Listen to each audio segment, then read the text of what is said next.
Quand on a commencé ce travail, on a voulu répondre à une interpellation qu'on entend beaucoup, et pas seulement en Europe, de parents en situation de pauvreté, de pères et de mères, qui disent « mais c'est pas possible, qu'est-ce qu'on fait de mal ?» Malgré tous nos efforts, nos enfants vivent la même vie que nous. Est-ce que nos enfants vont hériter des fruits de nos efforts ou vont-ils vivre la même misère que nous? Bonjour, je m'appelle Steven, militant d'ATD 40 de Caen. Pourquoi je suis là? Pour nos enfants. Et qu'est-ce qui me fait vraiment envie de venir ici? Comprendre mieux pourquoi les enfants sont placés et que ça s'arrête. Je viens de Suisse, je suis là depuis le début entre guillemets parce que la dernière fois j'étais malade mais j'étais quand même présente et je représente aussi mon copain Ludo que malheureusement n'a pas pu venir mais il est aussi là depuis le début. Moi je suis de Hata, je suis venue de Pologne et je suis là pour, j'ai mis deux mots, donc le premier c'est force, parce que je suis là pour qu'on se donne toutes et tous de la force ce week-end pour justement des changements. L'autre raison, c'est aussi qu'on comprenne plus encore l'importance du respect des droits. Parce que je pense qu'en fait, dans toutes ces questions, il y a beaucoup de violations des droits dans beaucoup de domaines, et notamment dans la protection de l'enfance. Je suis Gwendoline de Caen, militante. Et pourquoi je suis venue ici? Combattre et parler de ce qui nous est arrivé avec nos enfants et à notre famille. De 2019 à 2023, des groupes de jeunes parents de la Pologne, de la Suisse, de la Belgique, de la France, des Pays-Bas et de l'Espagne se sont mis au travail, celui du chantier famille. L'équipe de coordination, en collaboration avec les participants, a choisi ce titre pour la recherche-action. D'abord parce que chantier fait référence à être en train d'être fait, et famille au pluriel, parce qu'il existe plusieurs types de familles. Ces familles ont participé pour que les choses changent pour elles et pour tous les autres parents et enfants. Cette ambition a ajouté une nouvelle question au travail. Quel changement faut-il envisager pour que les efforts portent leurs fruits? C'est devenu un défi à relever. Être à la hauteur de l'avenir des enfants, un avenir sans pauvreté. Le mouvement ATD Quart-Monde, qu'est-ce que c'est sinon une tentative de s'unir entre citoyens de tous milieux sociaux, à commencer par ceux qui vivent les situations les plus difficiles, pour mener ensemble un combat, on a dit aujourd'hui, contre les causes de la pauvreté. Et quand on parle des causes de la persistance de la pauvreté, ce que vous nous avez dit, c'est qu'est venue la question des liens familiaux et sociaux brisés, et notamment la séparation parents-enfants, le placement. En milieu de pauvreté, la hantise du placement reste très présente, que ce soit en Belgique, en France, en Grande-Bretagne, comme en Suisse ou en Pologne et dans d'autres pays où ATD Quart-Monde est présent. Les parents ont souvent dit « on ne nous comprend pas, on ne nous écoute pas, on ne voit pas tout ce qu'on fait. Lorsque l'on dit quelque chose, ça se retourne contre nous. Alors, on se tait. » La situation de pauvreté est rarement perçue et entendue telle que les personnes la vivent. On perçoit rarement la façon dont elle a forgé leur identité et leurs efforts quotidiens de leur vie, ou de leur survie. Là, du coup, en fait, l'idée, c'est que mes enfants ont fait leur petite main, moi j'ai fait ma main, et donc ça veut dire que notre famille, c'est comme une fleur. Et c'est notre résistance, en fait. Ça veut dire que, voilà, c'est les petites mains qui parlent. Pour dire que, bah voilà, on est soudés, et c'est ça qui fait notre force. C'est ça l'idée du... Et pourquoi c'est une fleur? Parce que moi j'aime beaucoup les fleurs, puis j'ai travaillé dans ce métier. Et les fleurs, c'est vivant, c'est joyeux, les fleurs, les fleurs, c'est résistant. Alors on a beaucoup travaillé depuis 3 ans, comme ça c'est 3 ans. Sur 4 ans, un peu plus d'une cinquantaine de parents en situation de pauvreté, rejoints par 8 universitaires de différentes disciplines, se sont penchés sur la question des liens familiaux et sociaux brisés en milieu de grande pauvreté. La recherche des dimensions cachées de la pauvreté a permis aux familles de nommer leur résistance, leur souffrance et leur dépossession du pouvoir d'agir.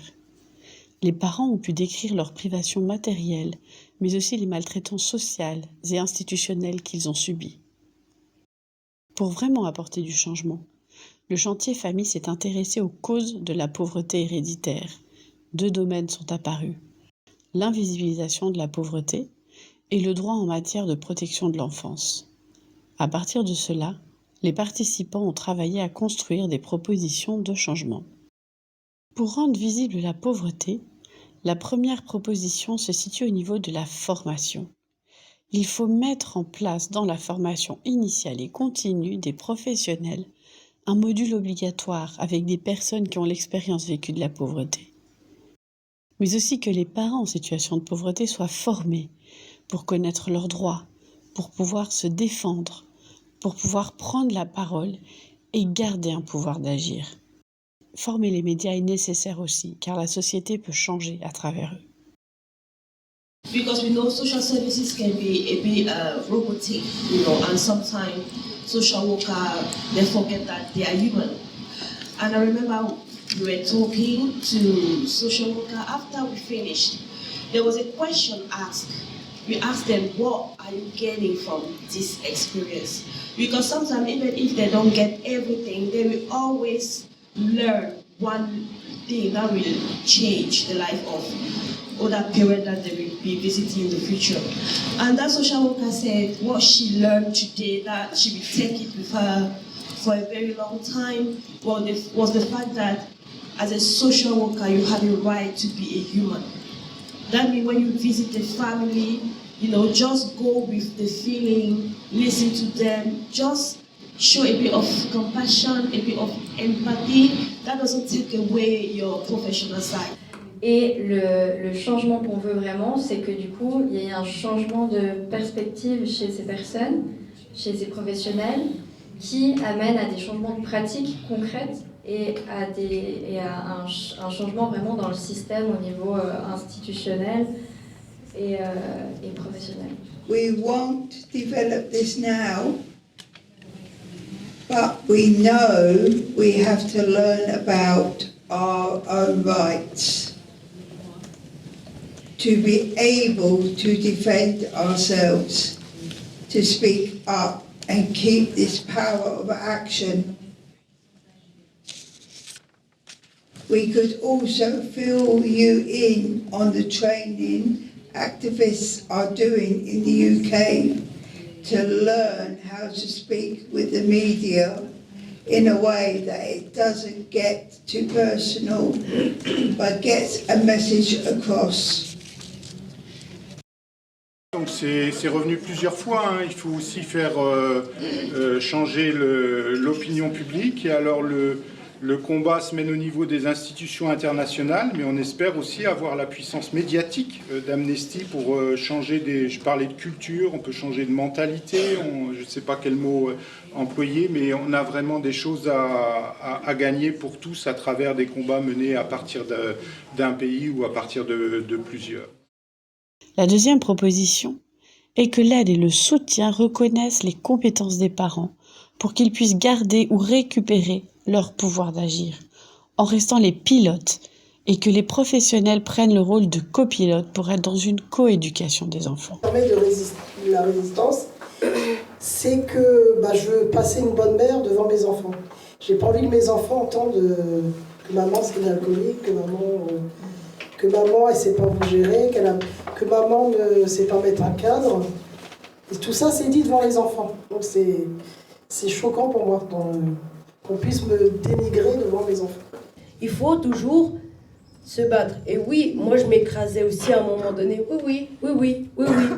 Puis au final je me suis dit, mais plus je disais oui, plus on me disait des choses fausses à mon égard. Laissez-moi le droit en fait de montrer que je suis capable.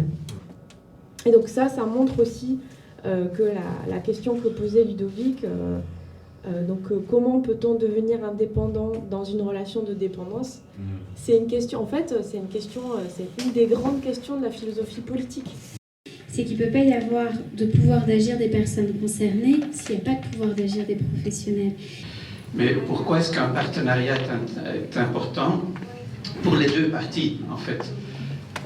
Pour l'enseignant ou le professionnel, il devient plus efficace parce qu'il comprend mieux les circonstances dans lesquelles il travaille et les forces et faiblesses de la famille.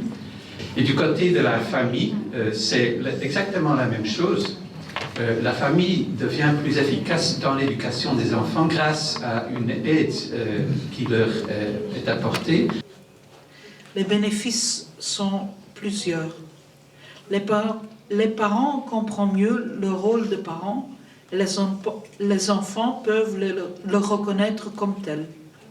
Les parents sentent ce qu'ils apprennent des choses et qu'ils seront en mesure de transmettre à leurs enfants dans l'avenir.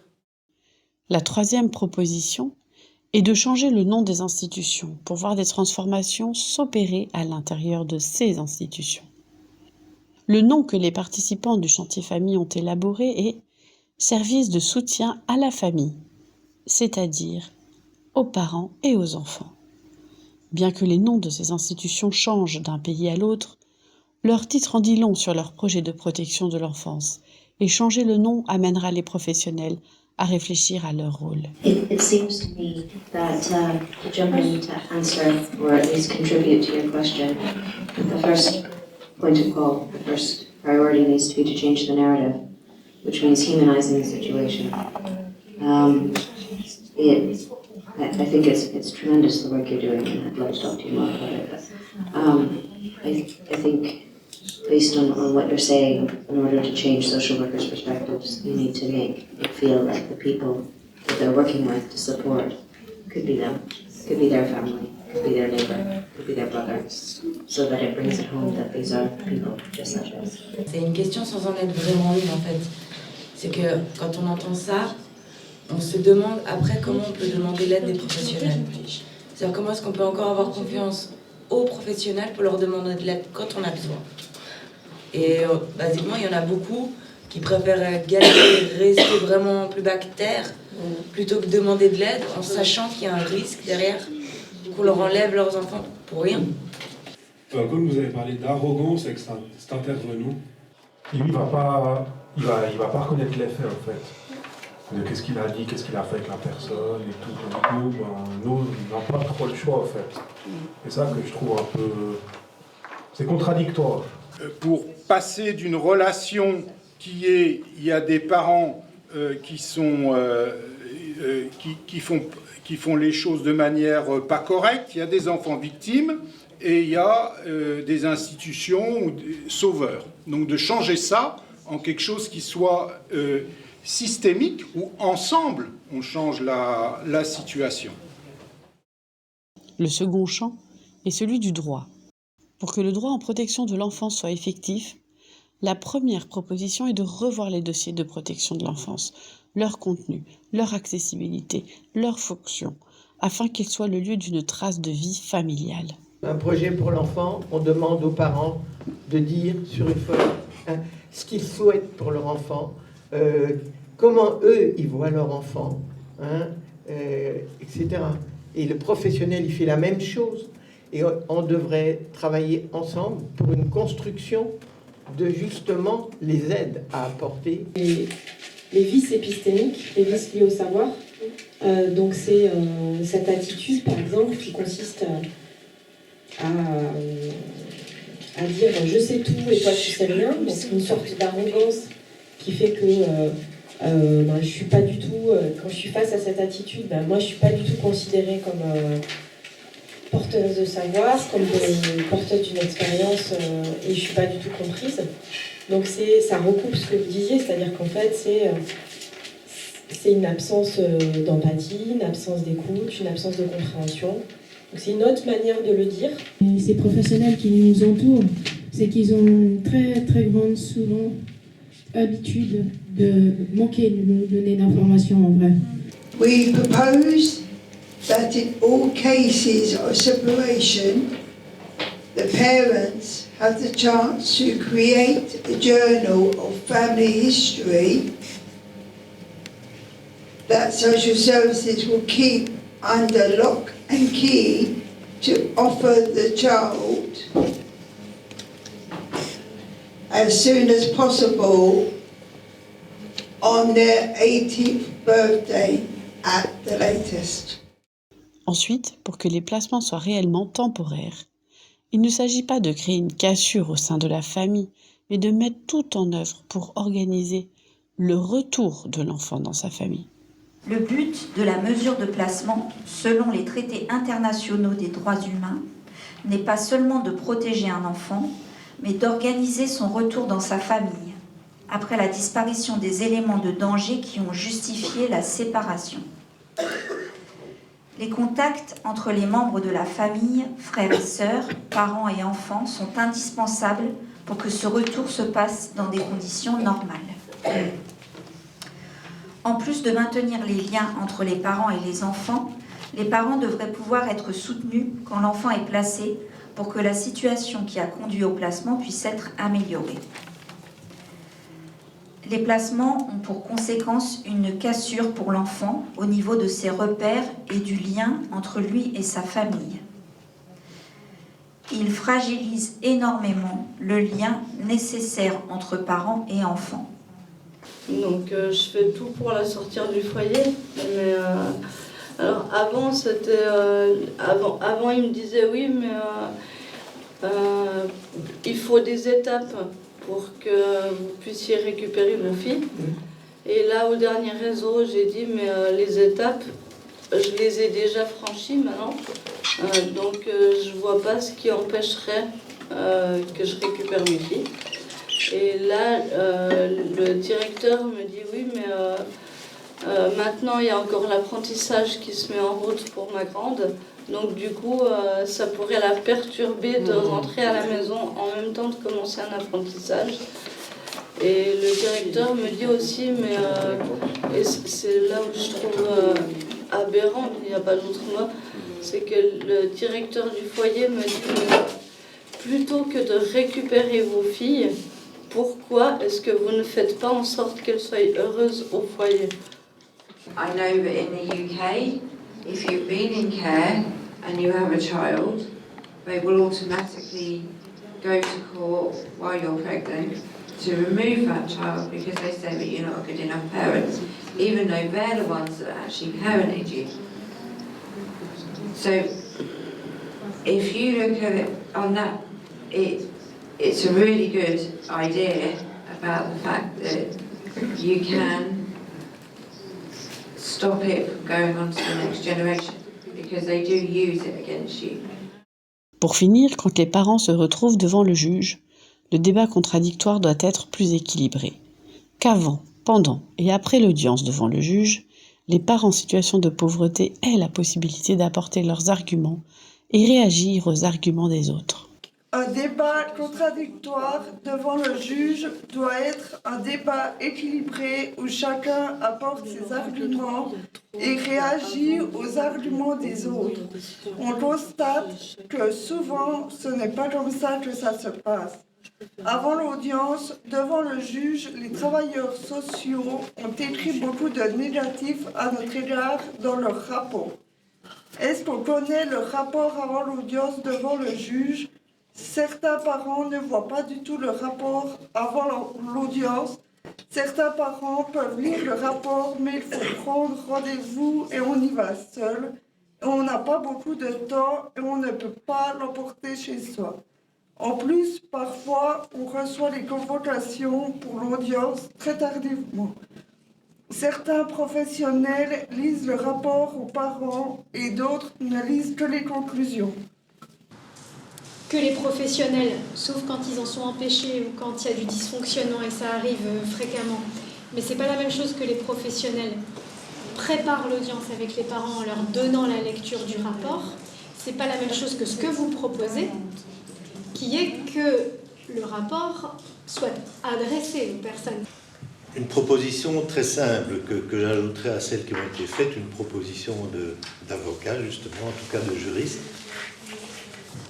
Derrière cette bizarre expression du principe du contradictoire, il y a aussi cette règle que le juge ne peut pas prendre de décision sur la base de faits ou de rapports dont il a connaissance et dont les parties, les parents, l'avocat de l'enfant, le procureur, n'ont pas connaissance. Alors en ce qui concerne ces rapports qui arrivent au dernier moment, et ça arrive partout, y compris en Belgique, alors chez nous, les juges essayent de s'en sortir en disant vous savez, il y a un rapport qui m'est arrivé ce matin, je vous lis la conclusion, et le juge essaye de rattraper finalement le respect du principe du contradictoire. Je pense qu'on pourrait instaurer une règle très simple. Le juge ne peut pas se baser sur un rapport qui n'a pas été signé pour prise de connaissance par les parties qui sont à l'audience. Ce qui obligerait tout simplement d'abord que le rapport soit déposé à temps et qu'on ne peut pas s'en servir si on n'a pas la preuve que les parents, entre autres, en ont pris connaissance. Nous ne nous autorisons pas à écrire au juge avant l'audience alors qu'on a du positif et qu'on pourrait écrire. Notre combat quotidien pour les choses simples de la vie, avant et pendant l'audience, on est à fleur de peau parce qu'on a beaucoup d'émotions, on est tendu, stressé et angoissé. On n'est plus à armes égales, on ne peut plus s'exprimer. Régulièrement, on nous ressort des choses du passé sans voir qu'on a changé. En conclusion, moi je terminerai en répétant quand même qu'au cœur de tout, gagner une évaluation continue des évolutions du système avec les parents, ça je pense que c'est une boussole pour nous d'arriver à faire avancer ça. Et puis j'ai en tête Joseph Wrezinski, quand j'étais jeune volontaire, qui nous parlait des promesses non tenues. Qu'il l'a écrit d'ailleurs, que ça c'était le plus grave quand on était engagé dans la lutte contre la pauvreté, les promesses non tenues. Et évidemment, quand on prenait une promesse, on ne se rendait pas compte de ce sur quoi on s'engageait, mais qu'il fallait quand même essayer de poursuivre. Alors on sait que les invités d'aujourd'hui, on leur a fait prendre aucune promesse, mais quand même ce chantier famille, c'est une promesse qu'on a prise ensemble. Et donc, on espère vraiment continuer le chemin ensemble sur réussir à gagner des changements forts, des changements concrets à tous les niveaux évoqués aujourd'hui. Pour approfondir chacune de ces propositions et découvrir des exemples de bonnes pratiques, référez-vous à notre document « Bâtir un avenir sans pauvreté pour les enfants », parents et société ensemble.